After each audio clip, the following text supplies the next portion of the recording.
আর একটা খুব গুরুত্বপূর্ণ টিপস দিয়ে দিচ্ছি, যেটা কেউ কাউকে দেয় না। এটা হচ্ছে গুরু জ্ঞান। এটা কিন্তু পাবে না সব জায়গায় চট করে। ভালো করে শুনে নাও, সব জায়গায় গিয়ে জ্ঞানী সাজতে যাবে না। নিজেকে জ্ঞানী প্রমাণিত করার দরকার নেই, কারণ প্রত্যেকটা মানুষ এখন নিজেকে জ্ঞানী প্রমাণ করার জন্য মরিয়া, যে আমি জ্ঞানী, আমি সব থেকে বেশি জ্ঞানী।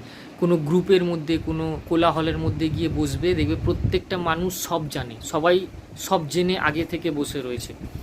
তো সেখানে গিয়ে একটা চালাকি আছে, যে সেখানে তুমি মূর্খের মতো আচরণ করবে, বোকা বোকা বনে থাকবে, বোকা সেজে থাকবে, বোকা সেজে সামনের মানুষটার থেকে জ্ঞানগুলো বা অজ্ঞানতাগুলোকে অর্জন করবে। সব জায়গায় সব কিছু বলতে যাবে না। হয়তো তুমি সেই জিনিসটা জানো, তারপরও তুমি সেই মানুষটাকে জিজ্ঞেস করবে, হ্যাঁ ও আচ্ছা এরকম, এটা এরকম হয়, আচ্ছা তুমি জানো পাখাটা কিরমভাবে ঘোরে, তারপরও তুমি গিয়ে সেখানে প্রশ্ন করবে পাখাটা কিরমভাবে ঘোরে। সে তোমাকে বোঝালো পাখাটা প্রথমে এইভাবে বনেট দিয়ে ইলেকট্রিসিটি অন করতে হয়, তারপরে গিয়ে পাখাটা বন বন বন বন, তুমি সেটা শুনে নিলে। তো কি বললাম, এটা হচ্ছে জীবনকে বাঁচার একটা গুরুত্বপূর্ণ উপায়। অনেক মানুষরা করে কি, সব জায়গায় গিয়ে নিজেকে সবসময় জ্ঞানী, আমি সব জানি। হয় না, সেই মানুষটাকে বাকি মানুষরা ঘৃণা করতে শুরু করে দেয়। বুঝতে পারছো, সেই মানুষটার কাছে আর যায় না। প্রত্যেকটা মানুষ চায় যে সেই মানুষটা বলবে আর তার কথাটা তুমি শুনবে।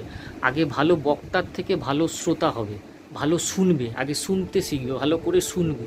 যত শুনবে সামনের মানুষটা তত আনন্দিত হবে, সেই মানুষটা তোমার সাথে কথা বলার জন্য আরও বেশি উৎসাহিত হয়ে পড়বে। এবার সেই মানুষটা, তুমি ভাবছো আমার কাছে, আমি অনেক কাছে জ্ঞান আছে, ঠিক আছে, জ্ঞানের মানে কি জানো? জ্ঞানের মানে হচ্ছে আমি কিছু জানি না, এটা বলা। যে পাক্কা জ্ঞানী সে বলবে আমি তো কিছুই জানি না, আমি এখনও জানতে চাই, আমি এখনও জানতে চাই। কাকে বোঝাবে? যে সত্যিকারের তোমার কাছে আসবে, যে বুঝতে পেরে গেছে তুমি তো বোকা সাজছো, কিন্তু তুমি তো আদৌ বোকা নও। সে তোমাকে বলবে আমি জানি, তুমি আমার থেকে অনেক বেশি জানো, তুমি আমাকে বলো।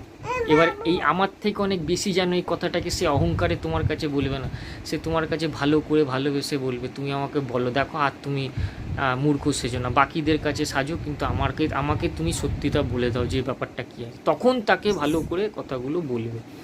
বুঝতে পারছি?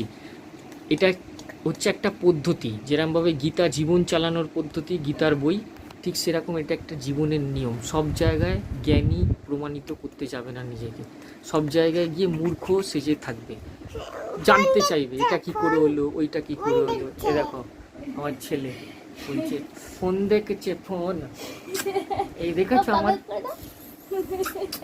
আমার মূর্খকে, আমার ইন্টেলিজেন্ট।